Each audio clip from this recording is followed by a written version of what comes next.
Any young guy coming out of high school and playing at this level, that's always an adjustment.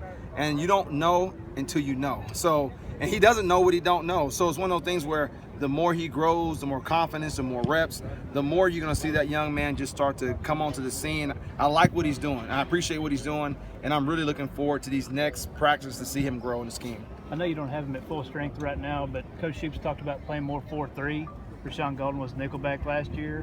If you go 4-3, will we see him in the competition at safety so he can stay on the field? Well, the 4-3, whether it's a nickel or backer, is the same scheme. So whether we're in a nickel package in a 4-3, he's just a third linebacker or safety out there. But in this day and age with spread teams, with teams putting 3 wideouts and speed and stretching you side to side, it's a situation. If there's a matchup issue, then we'd be in nickel. And if it's a 2 tight end, 2 back deal, we're going to be in base. Coach, have you found a home for Markel yet? Osborne, he kind of bounced around a little last year. What have you seen from him this spring? Is he a corner or nickel? I think he's a versatile player. So far, he's been repping at corner. He's taken some reps at the nickel. I like double training guys to make them versatile. I don't want a guy just saying I can only do this. This game this day, you got to teach these guys football IQ, and they got to know the package. And I think you got to teach these guys that concept. So whether you're playing nickel or corner, you should have a concept of the coverage scheme or the blitz package, and then just go from there. But I see Marquell being a guy that we really want to push as a corner, and then once he gets his primary job down, then expand his football IQ to do something different. Has he shown you the skill set you want to see out there in the spring? I know it's early, but no one's shown me enough for me to be happy yet. But they showed me enough to know that they're hungry and they're working to get better on a daily basis. And in spring ball, that's really all you can ask for. When you looked at tape of last year's games, what did you see out of the secondary? I saw a lot of guys that can run and were competitive.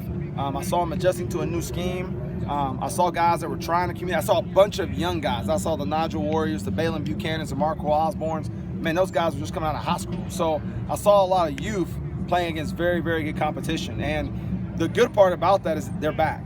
And they have reps, some good, some bad, but every rep's a lesson. It's either a lesson you learn not to do something again because you touch a hot stove, or it's a lesson you build confidence with. And now in spring, you see those guys communicating forcefully, and that says they're confident in what they're doing and what they're seeing. So I saw a lot of hungry guys, and you lace that in with some veterans like Todd Kelly, the Micah Abernathys, Rashawn Galdens. So I think we have a good mix of seasoned guys and young guys that got their feet wet and their appetite tasted.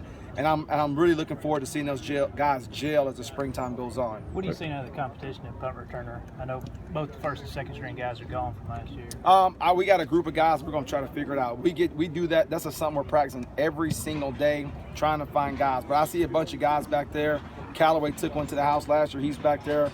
Bird's back there. We got Emmanuel Mosley's back there. We got a bunch of guys back there trying to build depth at that position and see who's going to be the guy to get the job in fall camp. But that won't be decided till fall camp. What have you seen from Justin Martin so far? Tell you what, I see a long, athletic guy that's really, really trying to buy in and really trying to focus on the attention of his position.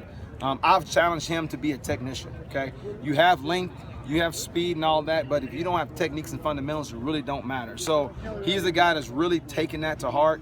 He's a guy that's really focused every day on the details of his position and techniques, and I like what I'm seeing out of him these last couple of practices.